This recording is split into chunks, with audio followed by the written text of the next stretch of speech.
Anyone like no one would have asked. I was because I don't know, a lot of people like back home are like, oh, what are to drive up to the ice? So healthy.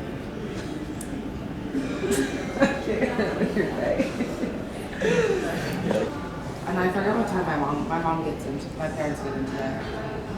Yeah, what time do they go? Probably here already, like stalking.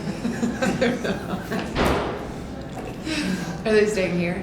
No, which is nice. I love them and I like hanging out with them sometimes, and like it's a little too close. I'm like, I'm totally calm, but then I can feel they're getting nervous. And I'm like, so how do you feel? I was like, well, I felt good until I can feel you're nervous. Interrogating me. And I was like, well, she's always like stalking whoever I fight and telling me. I'm like, I don't look at stuff because I don't want to see. Yeah. My mom will be like, it was her sister's birthday yesterday. Something like that. My mom's like crazy. How far do you think they're staying? Like, how far away? Just during this time. Probably.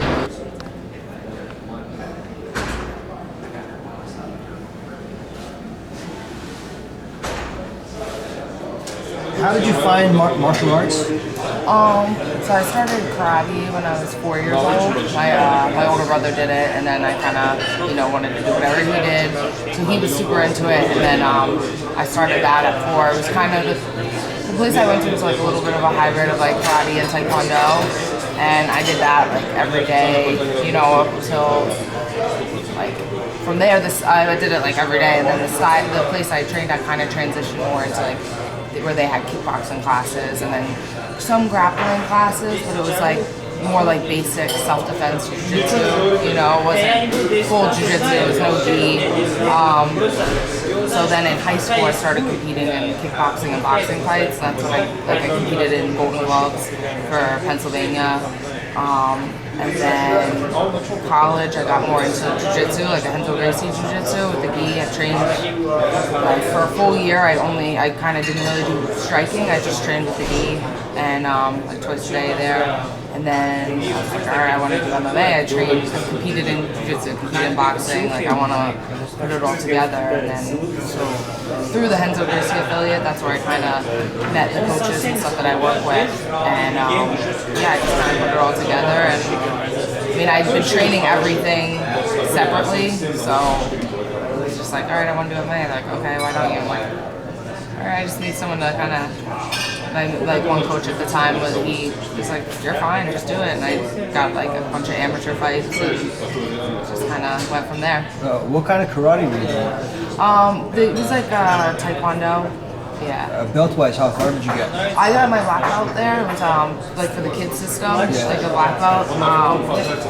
They have that there, so yeah, I got like my 3rd-degree black belt in karate. So what exactly made you choose a career in MMA? I didn't I always did martial arts. It's just always a part of my life.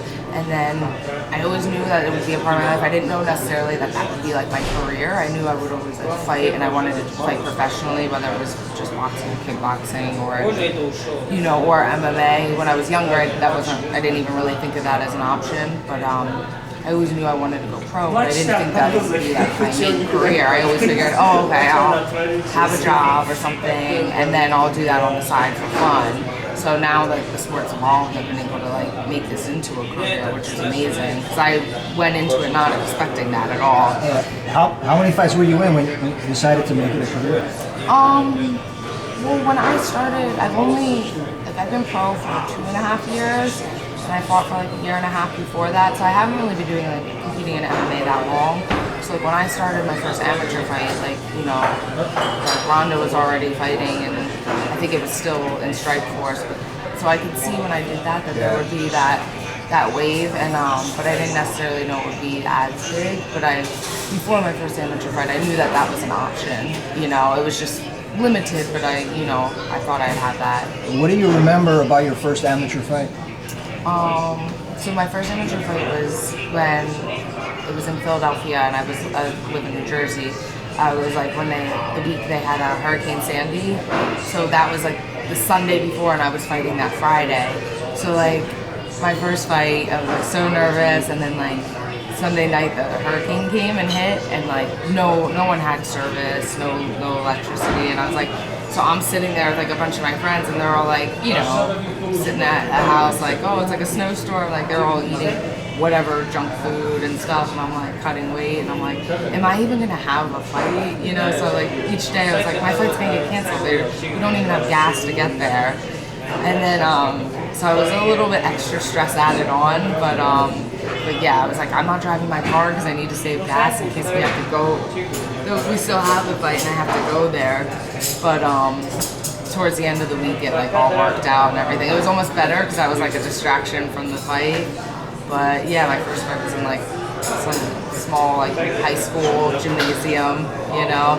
I was like so nervous because I had maybe like 20 or like about 20 like amateur fights with boxing and kickboxing before, but like that's with headgear on and, you know, with bigger gloves. I was like, whoa, what's it gonna, I've never really gotten punched in the face with small gloves. I was like, what's gonna happen, you know? So I was a little nervous of that, and then like once I got hit once, I was like, okay, this is fine. And you know, when your adrenaline's going, you don't really notice it. So it was fun. It was a good experience. How'd the fight play out?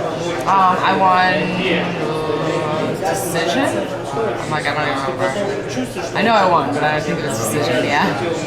What about your first pro fight? What do you remember about that? So my first pro fight was a little crazy because I was like always fighting at 125. So I was gonna try to, the UFC only had 115 and 135, so I was trying to go down to 115 because at amateur I had some fights at 120 with same day weigh-ins. So we tried to go to 115, so that was terrible. It was like so hard. I actually missed weight by a pound. I was 117. So the fight was good. I won decision. We still had the fight since I was only over a pound, but like it was so much stress. So I was like, but it was good I got that out of the way and realized I'm like, all right, so I'm like 5'9", so it's super hard to make 115. What do you walk around at? I walk around like 140, 142. Yeah, so I'm small for 35, but it's crazy. Have you tried to add on size? Yeah, I mean, before, even when I turned pro, I wasn't doing any strength training. Like, I trained all the time. I get yelled at for overtraining, but I really wasn't doing any strength training. And even before I knew I was going to go up to 35, even at 25 at the pro level, you know, I was like, I got to get more strength and be more explosive. So I started adding that, and then I would do that like twice a week, and then once I decided to go to 35, I've been doing that strength training for 3 days a week. So I haven't really like added on necessarily weight, but I've definitely gotten a lot stronger, so I think that kind of makes up for it. How'd you find out you're going to be in the UFC? It was in July. You know, I was fighting at 125, I had 7 fights, 7-0, and like, I was talking to my manager, and I'm like, you know, Bellator added a 125 division, and like, I signed a whole bunch of girls, and they wouldn't sign me. And for whatever reason, I was like, what the heck, like, I'm ranked high, and like, I didn't really want to get tied in with the Invicta because they don't fight as I was fighting, like, I want to fight like 3, 4, 5 times a year. I don't want to, because they only have like 2 or 3 shows, and you're not fighting on every show. So I was kind of turned off by that, and then I was just like frustrated, like, what should I do? I'm like, you know, this UFC can add 125 or whatever, and like, it got to a point where I was like, all right, I'm running out of like opponents to find, and there's nothing else going on, so I got tired of kind of waiting around, so I was like, you know what, I'm just gonna go to 135. You can go fight in the UFC, and then if they add 125, I'll go down. I don't want to just sit around waiting for like 2 years and then they don't even add it. So I told my coach, I'm like, hey, you know, I was like, I think this is the best thing. Like, I want to go to 135. They're like, yeah, that's cool. And then sorry, my coach is over there. And then so I was like, let's do that. He's like, all right, I'll contact Sean Shelby and I'll let him know because, you know, whatever. And then he let me know. And then like 2 days later, I was like at work, I was bartending, and they're like, my manager texted me. He's like, hey, he's like, want to fight in 2 weeks? I was like, sure. And he's like, for UFC. I was like, okay. Like, it just kind of happened like real quick. And then, you know, I was like, one day I was like, all right, I'm gonna go up to 135. The next day I was like, all right, you're fighting in 2 weeks for UFC. So it was kind of happened super quick, and I was like, wait, is this really happening? What did you think of getting Lauren Murphy as an opponent?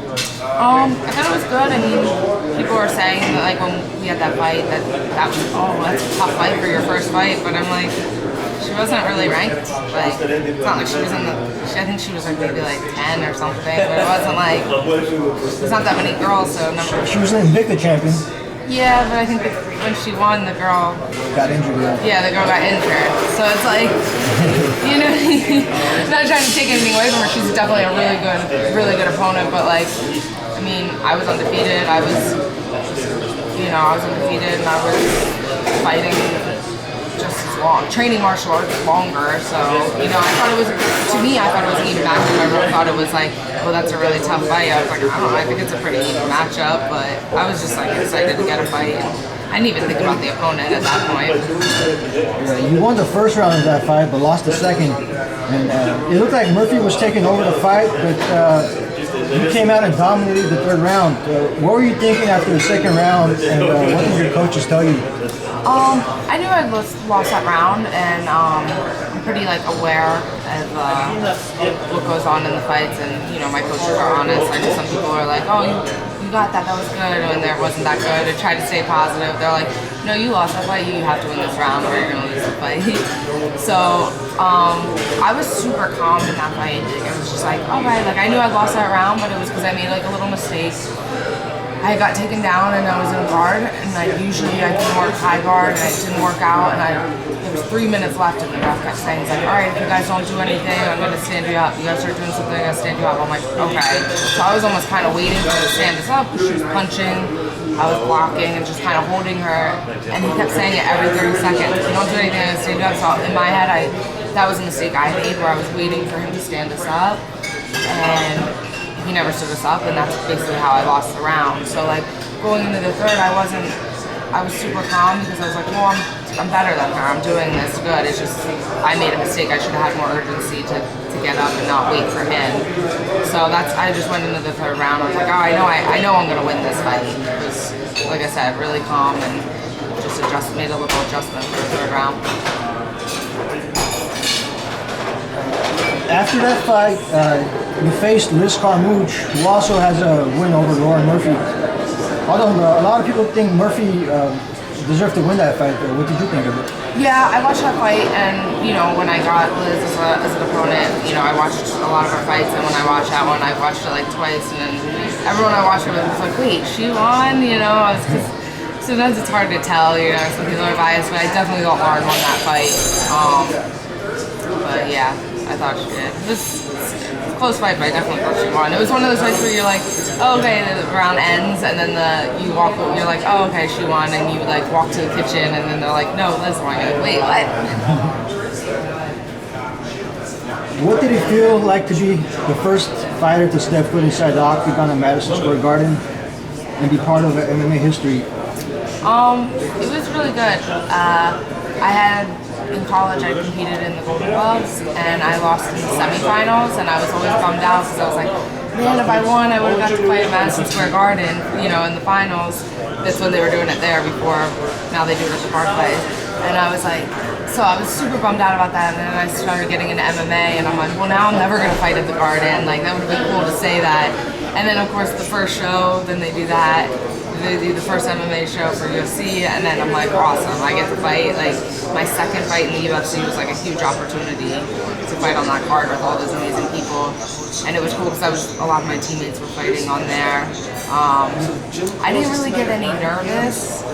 Like, people are like, is that crazy fighting? Because like, once you walk out and you're like in there, like all the lights and stuff, like you don't even see everyone else around. I know later in the night when I was in the arena watching, I was like, oh my gosh, this is crazy. I'm like, I can't believe I just fought there. Like, it was hard for me to wrap my head around that and sink it in the moment, but I think that's better, because I was just thinking about the fight, you know. You were literally the first fighter to officially step in. Yeah. That's pretty cool. Yeah, I wish I would have got a better outcome, but I guess that's still cool to say. So after 2 close rounds with Carmouche, what were you thinking in your corner heading into the third? right before I got up off the bench, my coach was like, "You lost those 2 rounds. You need to get a knockout to win. You know, knockout or submission to win." And I remember standing up and I was like, well, I don't really have knockout power like that, so I'm probably not going to get knocked out, so I'm either going to have to get like a TKO or a submission. I was like, but I went out like, trying to go for it, and I ended up dropping her. I didn't finish the fight, but I dropped her, and it kind of like surprised me. So it kind of taught me to like listen to my coaches and trust and like kind of have more confidence in myself. You know, because if I would have known that I could do that going into that 3rd round, I think I would have had a little bit more urgency in the 1st and 2nd. And also, before I fought in the UFC, my last like 3 or 4 fights in the regional scene were all 5-round fights. So, and then my first fight in the UFC was like a 2-week notice fight. So this is my first real camp for a 3-round fight. So I think I just had to make a couple adjustments where, you know, stepping on the pedal a little bit sooner. I think I started a little too late, and I don't know, maybe that had something to do with getting used to the past year before that fighting 5-round fights. So I think it'll be different now. I'm excited to go in because now I have like, you know, I made those adjustments as far as training for a 3-round fight, and also having a lot more confidence in my power. That was your first loss in MMA. What did it mean to you to stay undefeated? I never really thought about that, like, to be honest, because I've had so many, like, I've competed so much in jiu-jitsu, I've competed in boxing and kickboxing, and, you know, I've had losses there, so I didn't necessarily have that feeling of not knowing what it's like to lose. So for me, people would always be like, oh, you know, you're undefeated before, and I was like, I guess, I lost before, just like to other combat sports, so, you know what I mean, to me, I don't really look at the record, just try to look at one fight per fight, so, I mean, for me, it's because I lost, and that's, you know, what I love to do, but, I don't really care about the record. If the UFC added the flyweight division, would you want to go down and stay, or would you want to go up and down? It's funny. Before I fought at 35, I said, I'm like, if they open it up, I'm gonna go down. But now, I would definitely fight there. But I would be, now that I fought at 135 a couple times, I'm like, okay, it's not so bad. So I would fight both. So I think me fighting at 35 is the best thing ever, because now I can fight in both. Who are your main training partners? So I train in New Jersey and New York.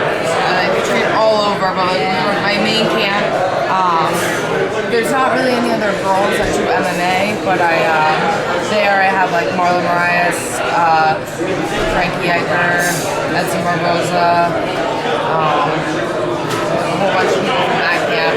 And it's nice because there's a couple guys there that are pro, that are 125, so I go with them. And then jiu-jitsu, I go to Renzo Gracie, and there's like a bunch of girls that only do jiu-jitsu, like black belts, brown belts, purple belts, that compete all the time. And I also go for boxing. I go to Gleason's and I box with Heather Hardy. She's a world champion boxer. So I go with even though I don't necessarily go for MMA girls, I go with girls in like, a bunch of world champions in jiu-jitsu, in boxing, and then I have a bunch of people for MMA. Since you don't really cut weight, what's your diet like? I don't really cut that much weight, but I definitely, like, when I'm in camp, I eat healthy during the week, and then like one day I'll go out to eat. I don't really stress about it, but since the summer I've been kind of following like more of like a ketogenic diet. I'd say it's like a modified one, because like in the keto diet you don't eat like any carbs, but for me with training, if I have like a really intense workout, like an intense sparring session, I try to rate my workouts. If the intensity's from 8 to 10, then I'll have carbs before, whereas like in a strict keto diet you don't need any, but I'll do it right before those workouts. But other than that, I follow that, and then I kind of like relax a little bit on the weekends. How long have you been doing the keto diet? Since the summer. Yeah, like the end of the summer, fall. Yeah. Yeah, I like it a lot. I feel like it gives me the most energy. Like for me, like what I know my body, it's hard for me to lose weight when I eat carbs. So like anytime I would cut weight when I was, at a lighter weight class, when I would cut weight, I would always eat like just vegetables and shit, like vegetables and fish, and I had no energy and I was always miserable. And just by adding like all those fats in the meals, like I have so much more energy, I sleep better, like my appetite depressed, I don't have like, because I'm a huge sweets person, and it really cuts, when I would diet, that would like kill me. I'm like, oh, I want ice cream, I want like cookies and stuff, and I think that's helped my my cravings for that I've had forever, and I just thought, oh, that's how I am, I'm always gonna be like that, and it definitely helped, and I think I have a lot of energy, and like I think I suggest that for anyone that's like training all the time, and it's definitely helped me how my skin and just sleeping and everything. I think like my mood's better. I definitely like that. That's why I've been able to kind of stick with it even when I'm not, because I could kind of eat crappy and still make weight at 135, not that bad, but I was forcing myself to eat healthy so I get the most out of my training sessions, more for like a performance standpoint. So, what's your favorite striking technique? It's hard to say. I mean, I like boxing the most, so I don't know if that's like you got like a favorite punch or favorite kick? I guess. I mean, I like the spinning hook kick, like an Edson Barboza spinning hook kick, but it's not. I don't do it that much, but that's probably my favorite. The Lando Venado one? Yeah. That's my favorite. That just looks awesome. You can get the knockout. The setup he used was really nice too. Yeah. That's like my favorite, but I don't use it that often. I would say the most I use is like jab, but I'm sure everyone does. That sounds boring. One of the most effective. What's your favorite submission?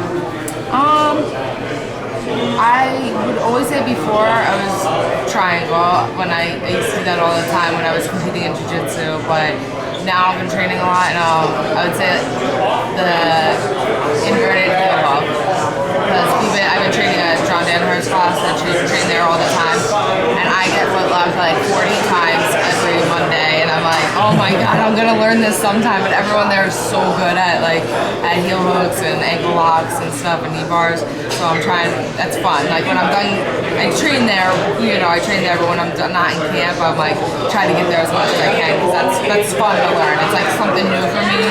I mean, I've been competing in jiu-jitsu and I know it, but they're like it's like a whole different sport. I feel like it's like gi, no gi, and then like submission only footlock game. I feel like it's like a whole different, I'm like, I don't even know what to do, So that's kind of been my favorite thing right now to play around with.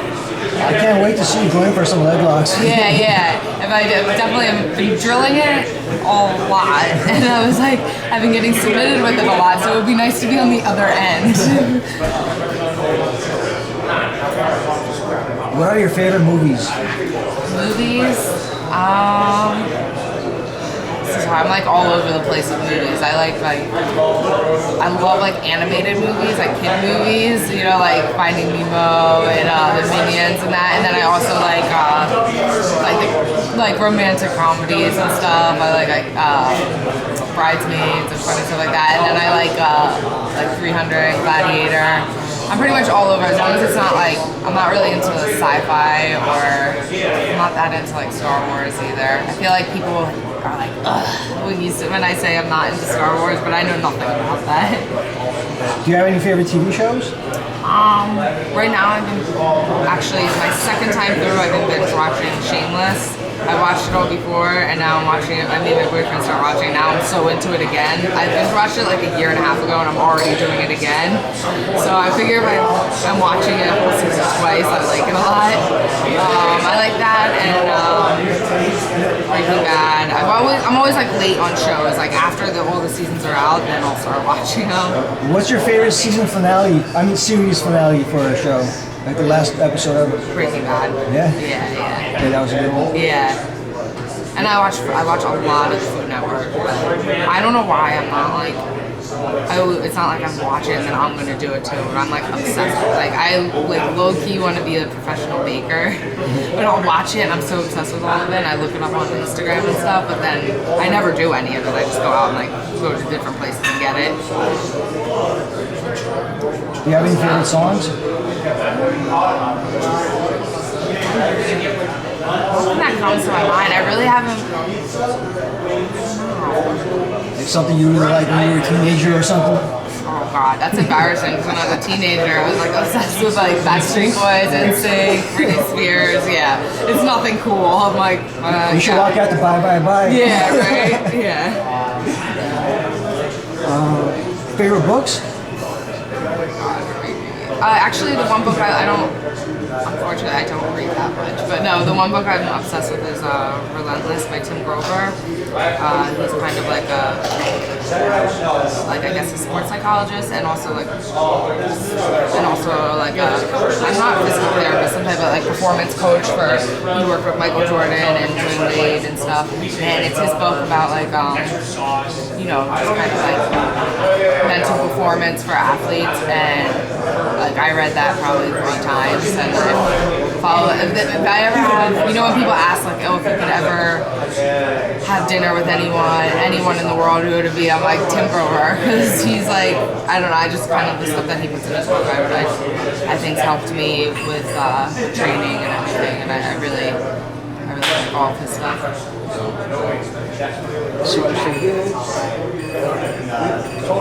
Alright, you have any favorite comedians? So I just recently started getting into comedy and stuff. My boyfriend's really into it, so we started watching it. And like for me before, I was like, oh yeah, I like it. And like, but I would always just like watch like the mainstream stuff, like, you know, Kevin Hart and all that. But we went to see, my first like live stand up was we saw Joe Rogan like a couple months ago in Philly, and then for Valentine's Day I got him tickets to Jerry Seinfeld, so we saw him like a couple weeks ago, so that was pretty cool. But yeah, I feel bad, I don't know the one. There was one guy we saw, I think he was from like Boston or Long Island. I have his name here. We were watching at a friend's house, and I thought he was really funny. And then I did the Jim Norton podcast. So I watched his because I was like, before I went on, I'm like, oh, I want to watch this. I think he's funny. I'm trying to get him to he's going to do a jiu-jitsu class. We're going to wait till after the fight. We couldn't really organize it. I wrote this guy's name down because I thought it was funny and I wanted to watch the rest of it on Netflix. I think it's like Sebastian something. Oh, Sebastian Maniscalco? Yes, yeah. Yeah, he's great. He's Yeah, in LA. yeah. I thought he was funny. We were at our friend's house and we started watching it, and I was like, it was just on real quick, and I was like, wait, I want to watch the rest of this. So it's like, well, so I thought he was funny. Yeah. Aren't you embarrassed? He's like, just the way he like talks and stuff. I'm like, oh my god, so funny, so animated. Who are your favorite fighters?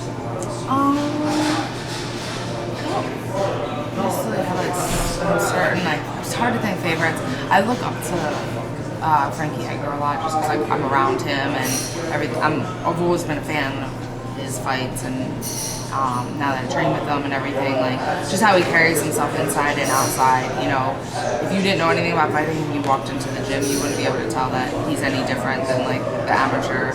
You know, he's always the first person in the mat, first person on the mat warming up, super intense, always willing to learn.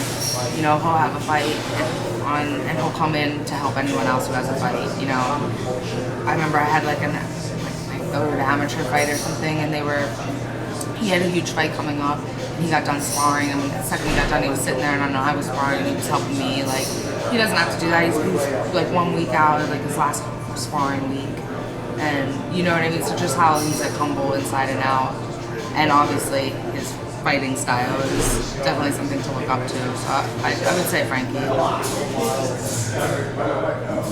Do you follow any sports outside of MMA?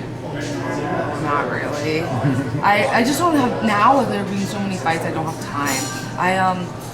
So I grew up in Pennsylvania, and then once I graduated high school, I moved to New Jersey. But like everyone where I grew up is like diehard Eagles fans. Like there's no like other fans. That doesn't happen. And then when I came to New Jersey, it was like, because it's so close to New York, like everyone's like, you know, it's a melting pot. Everyone's from different places. So like, you go to a bar, I'm like, why aren't there all like Jets and Giants and like jerseys from everywhere? I'm like, that's so weird.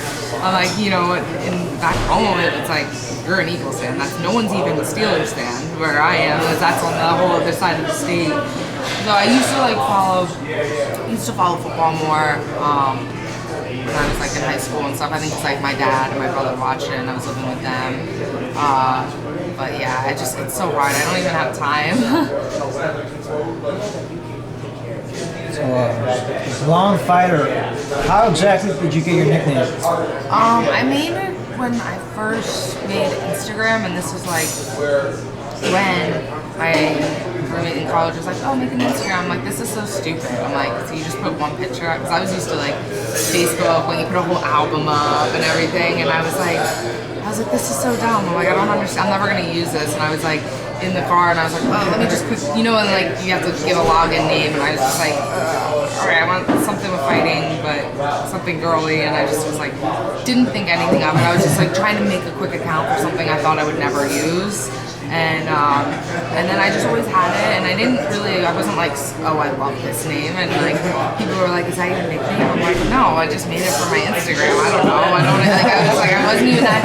And then like over time, people would like call me or like at the gym, like people. There was sometimes like there was a guy I had that I trained with for like 6 months. Like I'd always see him there, and he's like, "I didn't even know till last week what your name was. I just thought it was Blonde Fighter." I was like, "Yeah, like my boyfriend, his parents call me Blonde Fighter and stuff." So like, I'm just used to, they'll call me Blonde Fighter or BF. More people call me that than Katlyn. I don't even notice it. So your popularity in the Armenian community has really skyrocketed since your UFC debut. Do you see yourself visiting Armenia? I want to, I really do. Me and my brother want to, and we've always said that. I think now with me being in the UFC and getting like so much support, I think it's kind of like encouraging me more to like, when you always say, you're like, "Yeah, I want to do this, but you kind of don't really make plans. I think getting all the support from everyone is, that's kind of going to give us the extra push to go do it. So just trying to find time and like knowing where to go and kind of planning it out, but I definitely want to. MMA is very popular in Armenia, but the country's not really on the UFC's radar. Is that something you want to see, like going there and fighting there in the future? Yeah, I mean that would be all. I mean I get so much support from them, like from like the time I had my debut, and it was like my debut was like on a small card, nothing. It was like all like my social media was like all Armenians. I'm like, this is so awesome. Like I remember for my last fight, my manager like made a reservation for us to get dinners after weigh-ins, and they're like, it was me and Eddie. Eddie was fighting Connor, and they're like, my manager was like, "I think they're more excited for you than Eddie because the manager's wife is Armenian, and they asked if you were Armenian." So it was funny. They were like, "Oh, they were like more excited for me than for Eddie. It was like the main event." So it's awesome. Like the support is really cool. I found there's like through like social media, I'm just kind of like learning more about the culture, and I think that's just amazing. Like that the sport's given me like that opportunity to kind of like learn more, and people have like given me some suggestions on like restaurants around New York. I think they gave me two in Queens where to go. So after the fight, I'm gonna go check them out. But yeah, if they had a big fight there, that would be awesome. You kind of remind me of Gregory Peck. He has like the most Academy Awards. To Kill a Mockingbird. Oh, right. Yeah, he was Armenian, but he didn't really like learn about the culture and stuff until he was like in his late 20s or 30s or something like that. Yeah. My grandfather was from Armenia, so like he kind of knew. And it's like I always say to my mom, like he passed away a couple years ago, and I'm like, I wish that like he was still here so he could see like all the support that Armenians. That would just like make his whole world. You know what I mean? So like if he could see that, I'm like, it would be so cool if he could see that. But hopefully you can. Yeah. Hopefully, I think so. And then so that's kind of also, I feel like it's kind of like young and ignorant of me not to like learn more about my background, my culture, where I came from and stuff. So that's kind of like something that like as I get older and I'm like, you mature, you realize what things are important. So physically, you look like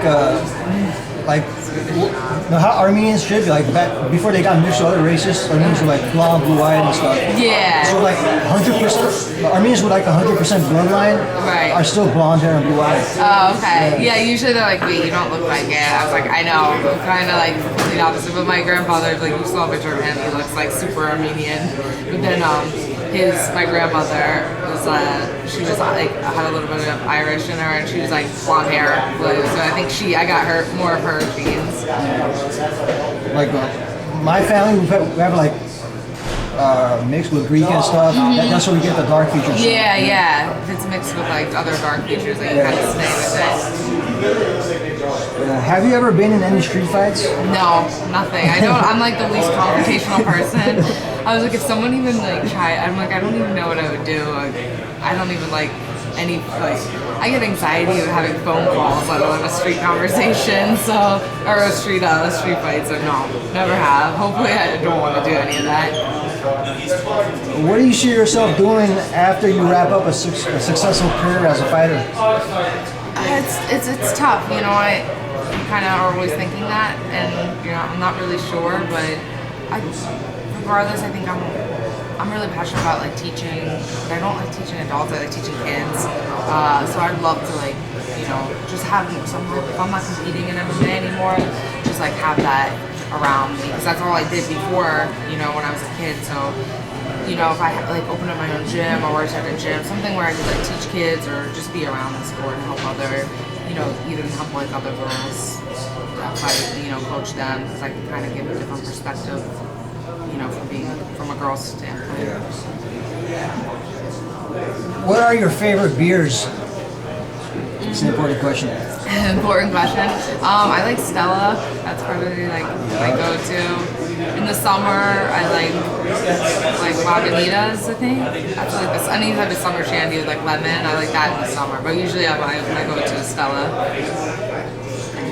I saved the most important question for last. Do you think OJ did it?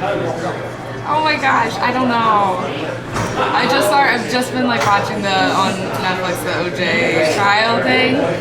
I don't know. I think so. I go like, I swear every episode when I watch that I was like yes, and then the next episode I was like no, next yes. I'm like, I have no idea. Oh my gosh, that's crazy. I thought Robert Kardashian was his lawyer and stuff. I didn't know he was like his friend, you know. And then when I watched that, I was like, did you finish watching it? No, I have like 3 episodes left. I like the last episode. I like watching it before I fell asleep, and then I watched it the first half like 4 times. But yeah. I just finished it a couple days ago. Yeah, we were just talking. It's funny. We were just talking about it last night at dinner. We were telling a whole bunch of people about it, and they're like, "Oh, I never watched that." We're like, "It's really good."